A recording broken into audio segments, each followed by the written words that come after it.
Hello and welcome to Planet Outlook. This is a continuing series with eminent personalities on environment and wildlife issues.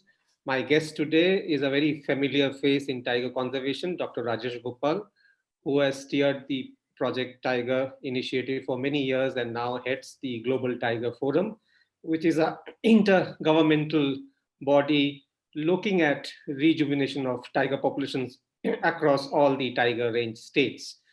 Thank you, Dr. Gopal, for joining us on Planet Outlook. So, I want to begin by asking you, since the St. Petersburg big conference 10 years back, uh, what positive steps? I know India has done fabulously well in recovering tiger population, but what about the other tiger range countries? How have they fared in the last 10 years? There was, if I'm correct, in 2010, in the St. Petersburg conference, there was uh, it concluded by all tiger range countries promising kind of doubling the tiger population. So, has it made any progress? First, thank you very much, Anando and your colleague Stosh, for giving me this chance for your invite. It's a pleasure to interact. Now, coming to your question, yes, after the St. Petersburg commitment of tiger range countries, and there is a difference in South Asia. South Asian tiger range countries have improved their tally, have improved, of course, that would mean improving the systems of governance that they have addressed. And we could see that concerted efforts have gone in. So this part of the globe, South Asia, which, as we said, includes, of course, India's efforts, Nepal, Bangladesh, Bhutan. So they have fared well, satisfactory, you can say. But the situation in Southeast Asia is alarming. So we have lost since then. Local extinctions have happened. Local extinctions of tiger is seen in Laos, PDR, Cambodia, and Vietnam. So that is unfortunate. And then the situation is a cause for concern in the context of tiger in Myanmar and also Malaysia to some extent. Though Malaysia is very keen and we are closely working with Malaysia, and they are taking the lead in hosting the next ministerial prior to this thing, the next summit, which is going to happen in Vladivostok in 2022. But like there are issues of sex ratios, and there are issues of less reproduction. So issues are there. So it's a cause for concern. Only two countries we can say are a bit, they look okay. Indonesia, though they have it in only one island, and then Thai. But there are problems in both these countries as well. So broadly put, Southeast Asian countries, we need to more engage with them more. Not only the donors, the Green Kitty holders, but also other collaborators and like-minded organizations. They need to help and join hands to contain the trafficking and the demand. You see, the tiger farms, they are a big menace. It's no longer localized only in China, but they are there. Unofficial ones are there around near Laos. Though there was a commitment from the minister a few years back, but when we went to Laos, there was an interaction, this topic came up, but no progress was discernible on that front from their end. So it's a sovereign issue, and there are forces which are fostering these. And a drastic action is called for from in these countries to contain that, and also to step up the sovereign funding. See, one thing which is ailing many of these countries, because we have done some planning in Myanmar, some tiger plans did for them, and some in Timanti, close to Nagaland, this side, and then Malaysia, of course, and then Laos. The thing is, like, say, for example, Cambodia. I mean, the allocation on the tiger front is negligible, zero almost. So the collaborators, the partner organizations like WWF, they are even contributing to the salary of frontline. So there are issues like this.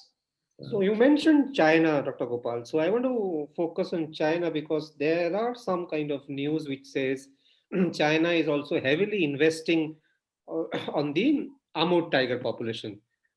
They have been investing on the South China tiger population, which is functionally extinct, as some of you have said.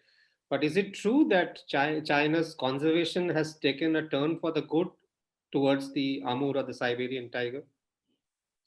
Well, I'm not in a position to make that kind of a statement at this moment, but what you say is true, and that there are some movements, or what should I say, the contours of actions which are happening, and the word of mouth which is spreading. They are showing interest, especially near the Vladivostok, that part beyond Hong Kong, where Russia and China, they make borders, and both countries are religiously camera trapping and monitoring the tigers. Maybe the same tiger gets monitored here and there in a lighter way, but they are doing that, and that is a good gesture. And also, China was keen to actively bring back tigers. So there was a unconfirmed report of a large tiger reserve in that part of the country being notified for this purpose with a lot of inviolate space.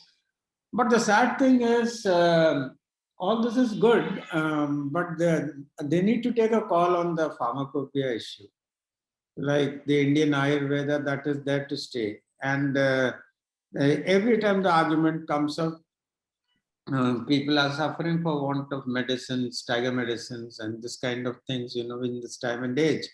Well, we are not undermining any traditional beliefs or pharmacopoeia. We respect them, but there are alternatives, especially in the context of an endangered species, which is almost getting near extinction. One has to be sincerely doing that and control the internal trade. CITES can only say something about the external trade, hardly has a say in the internal thing. But China did show some did make some gesture in the past when they used to go for those CITES meeting, but not much of progress.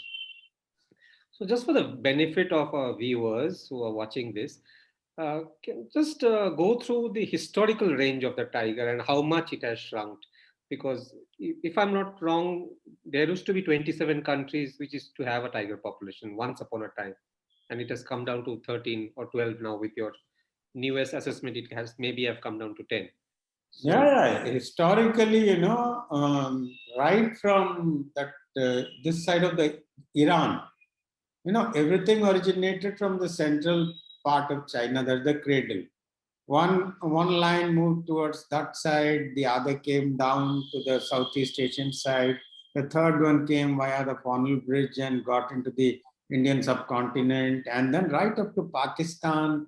The Indo-Gangetic plain and beyond also, there are evidences. There were evidences, and they did live. But then the shrinkage over the years, and their dynamics, tenurial dynamics, was not of great advantage to that species. In fact, it rather, exposed the species. So Indo-Gangetic plain itself is a case in point, Then the way it has been cultivated since the last 2000 years or little more than that, and you had a lot of forests. Now you don't have those riverine forests. The last remnants you see near Dehradun, small patch of Ganga forest, what it used to be there in the past. Then the cultivations, other things have taken a huge toll on the habitat, and human beings were not in the food spectrum of tigers, but the encounters resulted in that and brought a bad name to tigers, and a lot of killings, targeted killings in the bygone era. I'm not talking about the British era, prior to that also. So it was viewed with awe, and always there was a thing to keep it away. So the co-occurrence was not viewed all that, sort of in a very friendly manner. So they were hunted in the past, and they have been persecuted. No trade and other things were not there. Just to save themselves and their livestock, they were killed. So they suffered a lot because of this. So the global thing, as you correctly put out, as said, what was there from that? Of course, now Kazakhstan, beyond some countries interested in bringing back tigers.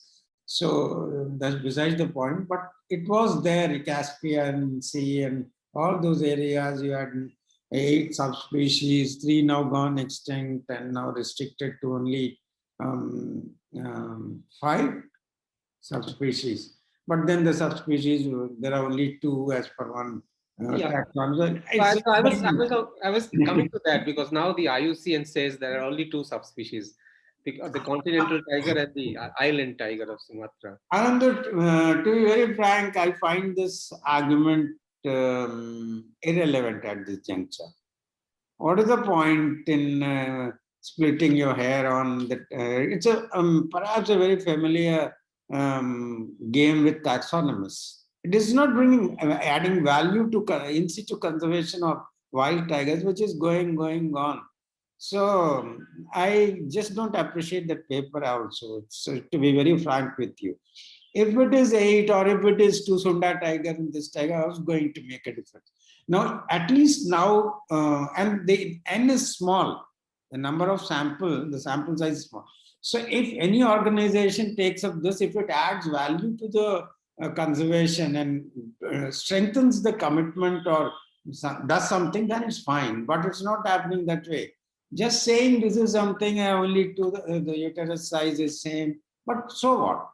So at least now it's a sovereign issue, Malayan tiger. There is a pride, national pride. At least in that pretext, it may get saved more, may receive more attention. So this is not relevant at this juncture. They are endangered, and this taxonomic jigsaw puzzle is not adding any value. Also, there are a lot of tigers who are on the transboundary region between India and Nepal, India and Bangladesh, India and Bhutan, even in the Southeast Asia. So, what is the future of those tigers? Because you've been advising all the governments, including the Indian government, and also coordinating efforts in conservation of these tigers. Now, this tiger seems to be in no man's land. Yeah. The future is, not good. They are in trouble and they are persecuted. So, say the case in point, for example, let's take the example of Nepal-India border. We have a good bilateral in place. Those instruments are there. We know the areas of common concern. We also we have a fairly good idea where joint actions are possible. And tigers do move from Dudhwa and beyond, from Pilibhit, and get killed there. Likewise, and the other things happen, elephants come all the way from there, right up to Pilibhit. 2 elephants came recently. The routes are the same. But these animals get persecuted and killed. They are viewed as a pest. So that kind of a good corridor gene porosity wildlife gene porosity needs to happen. So that calls for more landscape level engagement um, um, between countries which make borders. So one such transnational assessment, Indian government took the lead, and the Wildlife Institute of India brought out that the assessment of tigers and gave fairly good idea. But you see, this you might have seen many times. This is near Pili Beach, Lagabaga.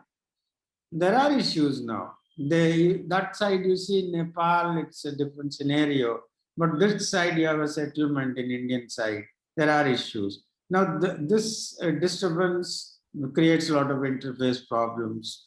So more needs to happen on that front, both monitoring, exchange of data on extraditions, and then you need to have a repository which is accessible to both the countries, especially molecular biology, the DNA profiling data needs to be there. So some piece of meat getting seized somewhere should be tracked by an institute of within each country to the origins should be traced. It's not happening at this moment. We need that.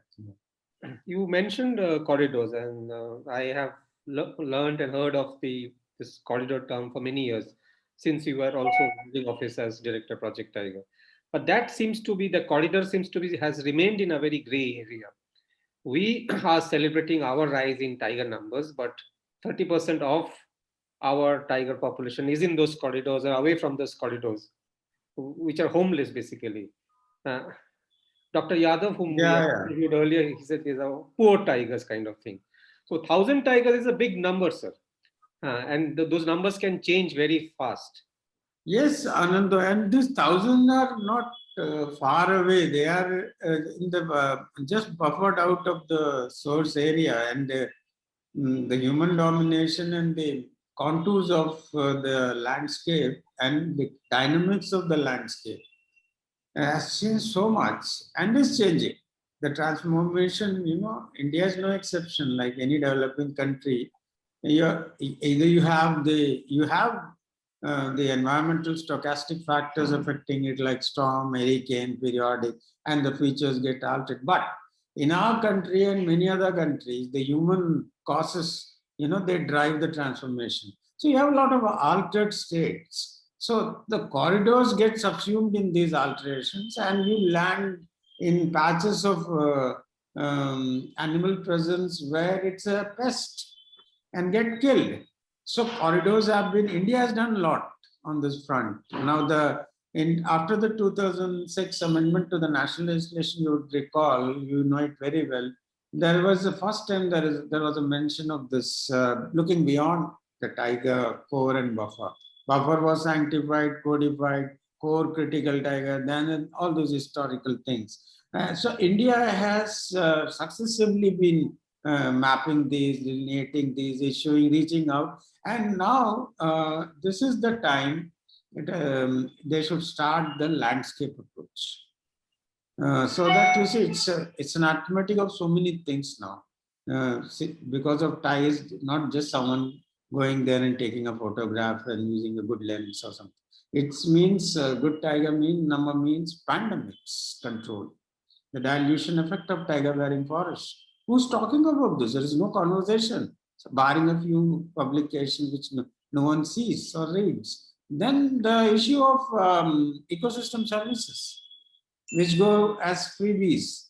No one seems to appreciate this. You remember there was a study done by the IIF when we conducted that.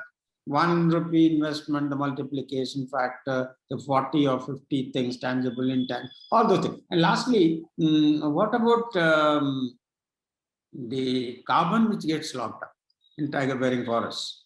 So tiger has to be viewed as a symbolic, as an icon of so many things. Like you need to view the health of the glacier by the viability of the snow leopard population. So tiger represents so many things. It's not out of some fondness for tiger we want to save it, or that it should concern everyone. And also this tiger, I think the tiger numbers are more important than the GDP. No, I'm not an economist, so don't laugh at my statement. But see, don't you think the GDP is outdated? Yes. Absolutely bogus at this juncture. The way it is done and fostered and supported, and the competition which goes on, and macro economy is a great thing. My ignorance, whatever little I know about it, I think that it's time we attach value or subtract or put some depreciation if the development happens at the cost of the green capital, which, and if that kind of a vision is adopted, certainly, and it should be imperative for all countries across the planet. Now see the kind of, everyone is now realizing the aftermath of climate change and the ill effects. So if they start with this, why delay? Tomorrow itself it should happen, because the more you grow and show something, you are ranked this and that, and someone has given you a rating, it has no meaning. I mean, if you are sacrificing a green patch and showing a growth, the corridors will gain only if there are business models, only if there are reciprocal commitments from the business groups which are operating and benefiting from the landscape. They invest, not the usual CSR portfolio. Beyond that, they need to support an ongoing business, small business at clusters, village clusters, so that this becomes viable and the dependency on the forest resources get reduced, especially in a country like India or say other Nepal or some. Yeah. But a lot of this land, this corridor land, also falls with different departments. So the irrigation department, for example, the railways. So how does one coordinate in such a large country, such a diverse country? Because there is also maybe not much awareness in these other departments. Yeah, a very important question. In fact, this is what we are trying to do in Sikkim with UNDP. See, this calls for a master plan. Now, the Ministry of Environment and Forests, of course, in their wisdom, and they have prescribed a format for ecologically sensitive zones. Of course, that has regulations, and I'm just referring to that because of the 6 or 7 line departments, the stakeholder departments of the government, which they have listed out there, and also the need for a master plan. So, if you have a planning, the scale is important. So the scale has to be decided by the government. Well, if this is a tiger area or elephant area, these are the districts. So it will encompass this much. This is a district. These are the sector. These are the stakeholders which have an interest here, which operate here. How do you bring them all in?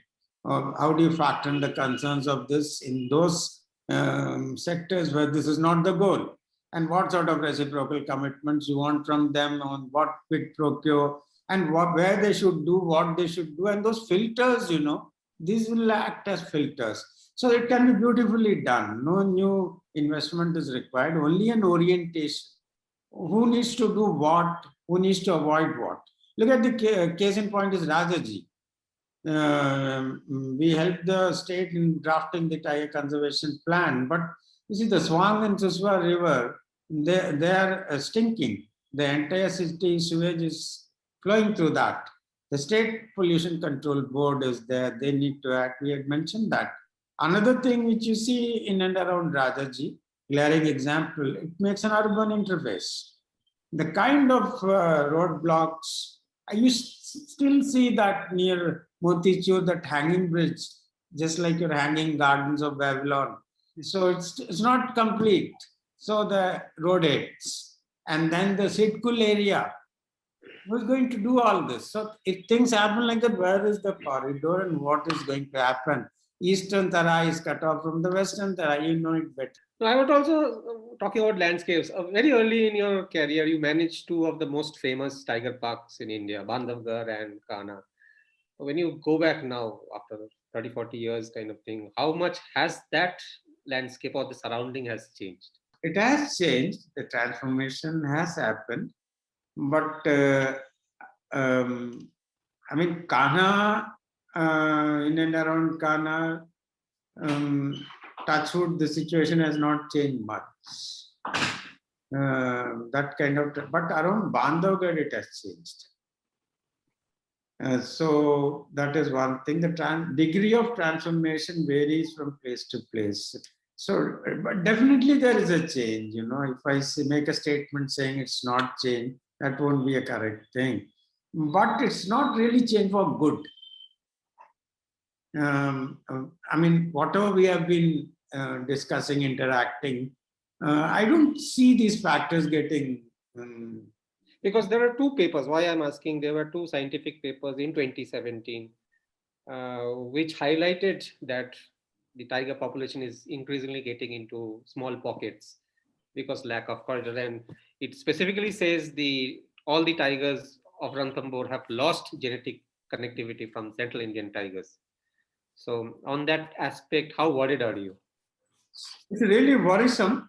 In fact, such disjunct isolates start all problems. You know, we may not see them in 500 years, but the bad effects of inbreeding may get reflected, and all the civil yields may crop up later. I read some paper recently saying all is well in Ranthambore. There is no inbreeding, but so look at Sariska. Sariska is an isolate. Now there is no linkage. Jamwa Ramgarh nearby is cut off almost from the Sariska mainland, and Sariska doesn't have any connection. So the future, the chance of tigers getting locally extinct for want of a corridor connectivity, and that corridor connectivity becomes important for the viability of the population. That is there. Are very kind of personal in nature, sir, because you were a serving bureaucrat for many years. You headed Project Tiger, also many parks in Madhya Pradesh, and you're also a scientist or wildlife biologist. So how difficult or the other way around it was to manage the both sides? Dr. Rajesh Gopal as the wildlife scientist and Dr. Rajesh Gopal as the bureaucrat. Wasn't that, I mean, I was a scientist of sorts, you know, not that DNA level scientist, so more of trying to pull some science, bring in some science by interacting with science. Of course, I had my PhD on the Barasinga. It's very difficult, Anand. I had to peddle this even amongst your colleagues. So, and you come to feel that everyone seems to know everything, and science has nothing more to offer. And then you see, there is a fault on either side. The professionals, they stand take a stand somewhere. They are multitasking. They don't have time to get into all those peer-reviewed literature and start modeling and doing the latest platforms of software.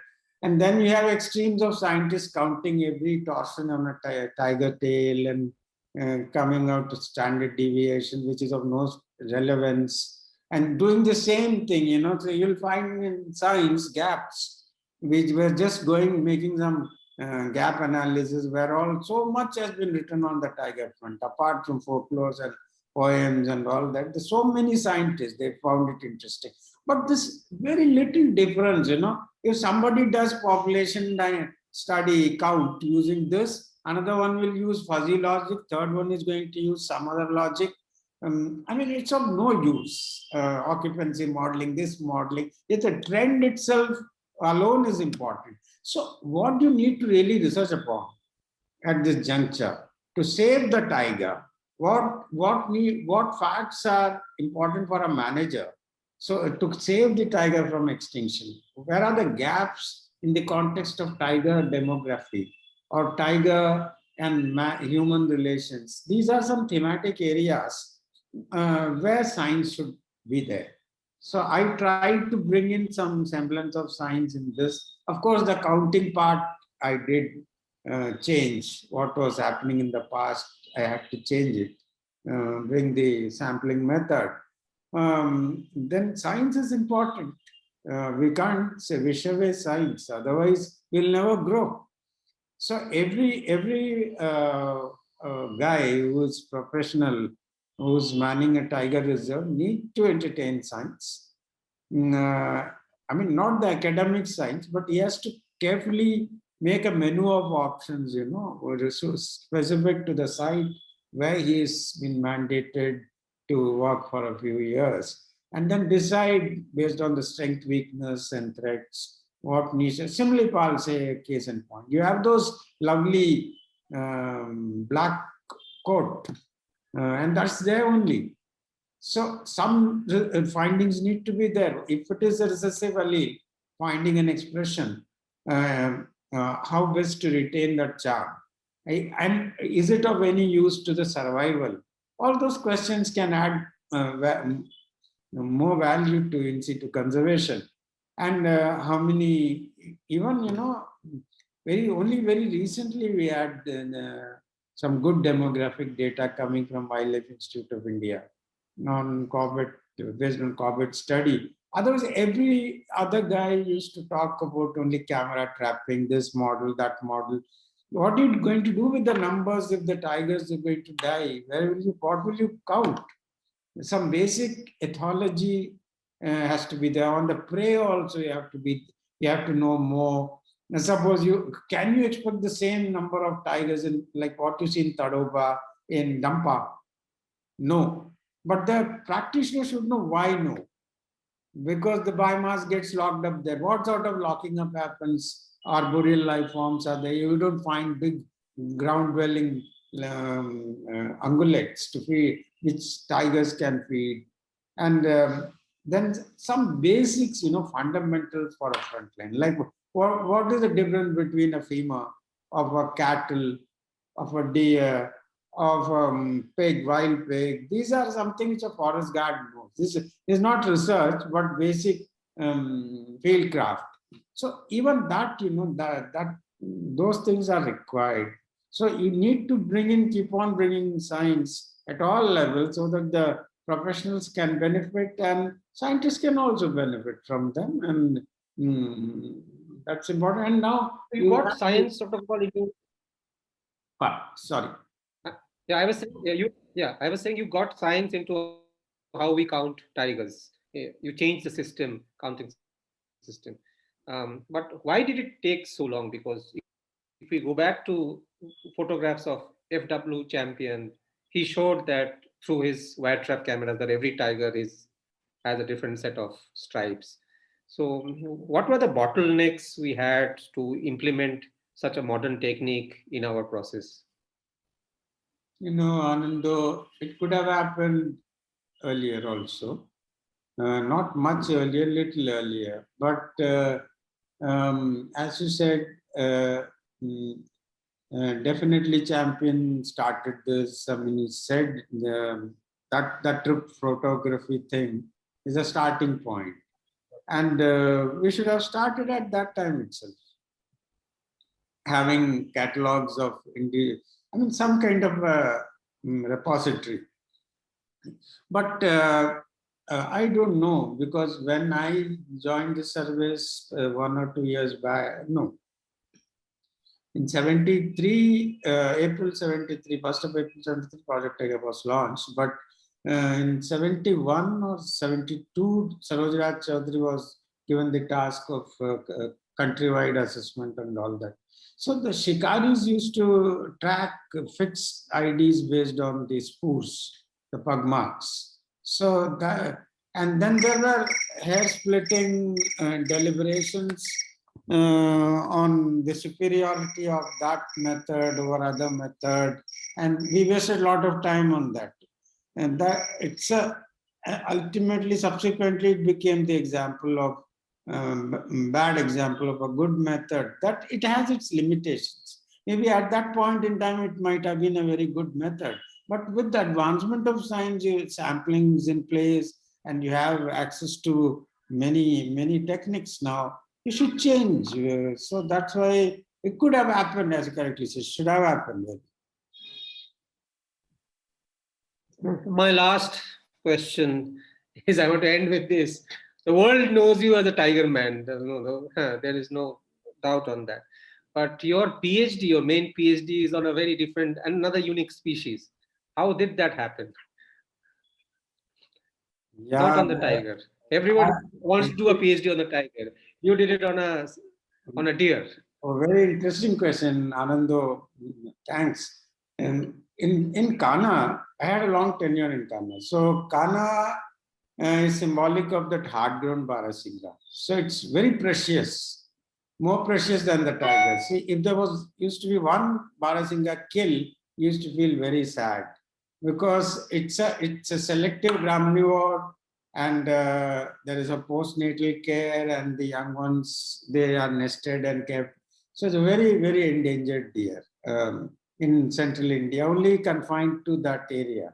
Of course, you have plenty in the Tarai subspecies is there in plenty, but this was a very delicate, sensitive species, the Brandere Barasinga. So I thought I should add something more to what the existing portfolio of data or knowledge on that endangered species, so that may be of use to actively manage it. So that was the reason. Thank you so much, Dr. Gopal. Pleasure, absolute pleasure having you on this show. Stay well, stay safe. I'll see you soon. Thank you so much, John. It was a pleasure for me as well. Thank you. Stay safe.